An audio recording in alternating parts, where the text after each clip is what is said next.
ಅದು smart city ಯೋಜನೆಯಡಿ ನಿರ್ಮಾಣವಾದ ನವೀಕೃತ ಬಸ್ ನಿಲ್ದಾಣ. ಕೋಟ್ಯಾಂತರ ರೂಪಾಯಿ ವೆಚ್ಚದಲ್ಲಿ ನಿರ್ಮಾಣವಾದ ಬಸ್ ನಿಲ್ದಾಣಕ್ಕೆ ಇದುವರೆಗೂ ಬಸ್ಗಳೇ ಬಂದಿಲ್ಲ.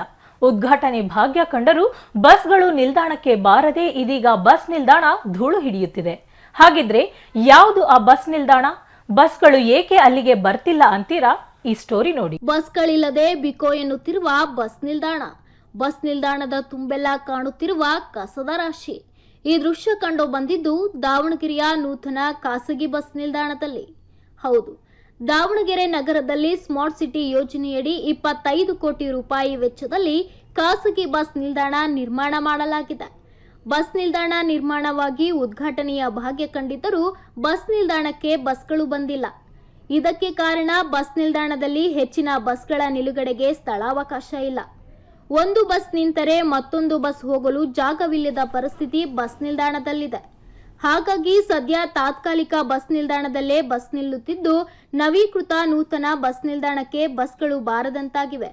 ಪ್ರತಿನಿತ್ಯ ಖಾಸಗಿ ಬಸ್ ನಿಲ್ದಾಣಕ್ಕೆ ವಿವಿಧ ಜಿಲ್ಲೆಗಳಿಂದ 300ಕ್ಕೂ ಹೆಚ್ಚು ಖಾಸಗಿ ಬಸ್ಗಳು ಬಸ್ ನಿಲ್ದಾಣಕ್ಕೆ ಬಂದು ಹೋಗುತ್ತವೆ. ಏಕಕಾಲಕ್ಕೆ 25 ಬಸ್ಗಳು ಬಸ್ ನಿಲ್ದಾಣಕ್ಕೆ ಬಂದು ಪ್ರಯಾಣಿಕರನ್ನು ಹತ್ತಿಸಿಕೊಂಡು ಹೋಗುತ್ತವೆ. ಆದರೆ ಬಸ್ ನಿಲ್ದಾಣದಲ್ಲಿ ಬಸ್ಗಳನ್ನು ನಿಲ್ಲಿಸಲು ಜಾಗ ಕಡಿಮೆ ಮಾಡಲಾಗಿದೆ.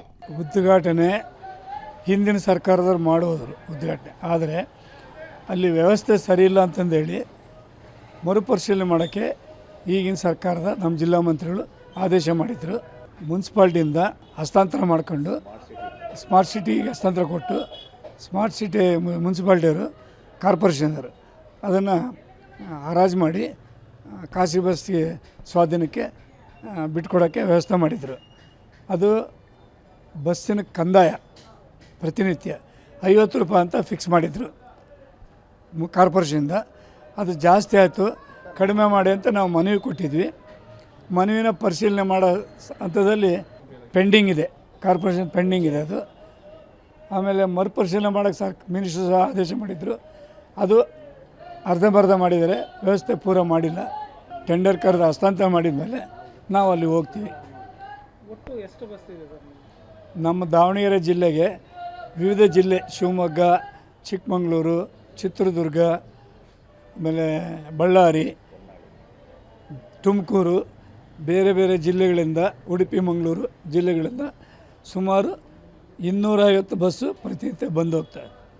ಅಲ್ಲಿ ನಿಲ್ಲಕ್ಕೆ minimum 25 bus at a time ನಿಲ್ಲಕ್ಕೆ ಜಾಗ ಬೇಕು.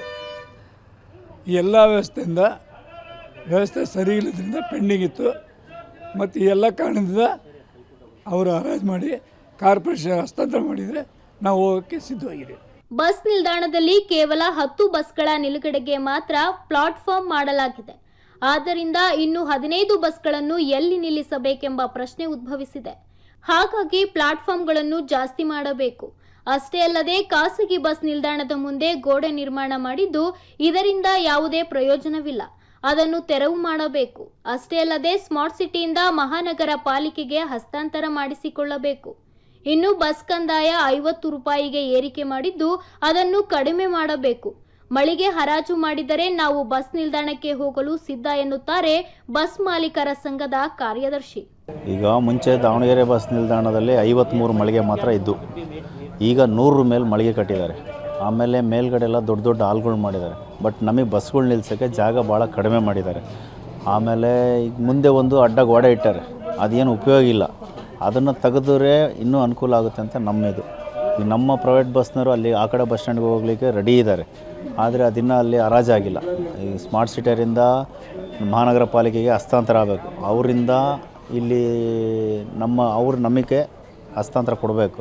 ಅದರ ನಡುವೆ ಏನಾಗಿತ್ತು ಅಂದರೆ ದಾವಣಗೆರೆ ಕರೆದಿದ್ರು ಅವರು ಒಂದ್ಸಲ, ಯಾರು ಮಹಾನಗರ ಪಾಲಿಕೆಯವರು ಹರಾಜಿಗೆ ಇಟ್ಟಿದ್ರು, ಬಸ್ ಸ್ಟ್ಯಾಂಡ್ ಫೀಸಿಂದು ಹರಾಜಿಗೆ ಇಟ್ಟಿದ್ರು. ಆ ಟೈಮ್ನಲ್ಲಿ ಏನಾಗಿತ್ತು, ಪ್ರತಿಯೊಂದು ಬಸ್ಸಿಗೆ 50 ರೂಪಾಯಿ ಅಂತೇಳಿ ಅವರು ಫಿಕ್ಸ್ ಮಾಡಿದರು.